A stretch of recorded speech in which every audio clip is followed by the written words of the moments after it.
తల్లి వేదన.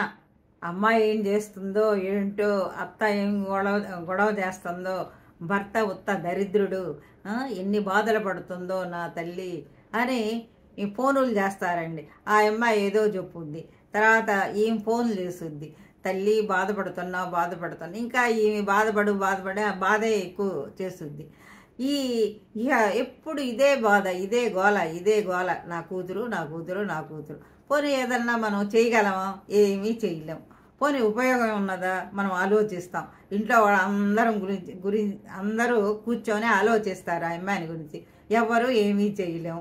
అలాంటప్పుడు ఆలోచన చేయటం ఎందుకు? మన ఆరోగ్యం పాడు చేసుకోవడం ఎందుకు? రైటే బాధ. అది కారణం ఆ అమ్మాయే. అట్లాంటి పరిస్థితి తెచ్చుకున్నది తన కూతురే. ఇక ఆ అమ్మాయి తీసుకున్న గోతిలో ఆ అమ్మాయి పడింది. ఇక నువ్వు ఇక్కడ బాధపడుతూ ఆ చుట్టుప్రక్కల నీ కోడళ్ళని, నీకు ఇక్కడ ఉన్న కూతుళ్ళని, కొడుకుల్ని బాధ పెట్టడమే కదా. నువ్వు అస్తమానం అఘోరిస్తూ ఉంటే చుట్టుప్రక్కల వాళ్ళు కూడా బాధపడుతుంటారు. అంత అవసరమా? పోనీ అందరూ బాధపడితే ఆ బాధ ఏమన్నా తీరదు. అలాంటప్పుడు అనవసరం. అసలు ఫోనులు చేయటమే అనవసరం.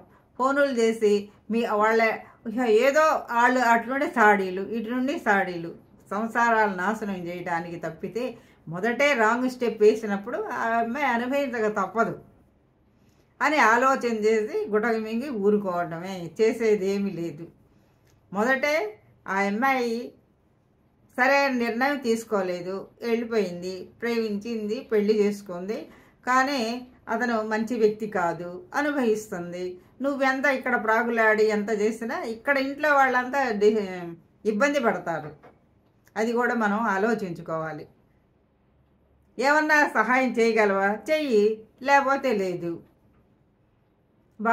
పదే రోజు అదే పనిగా ఇది పారాయణం లాగా చేస్తే మాత్రం అందరికి విసుగు అనిపిస్తుంది.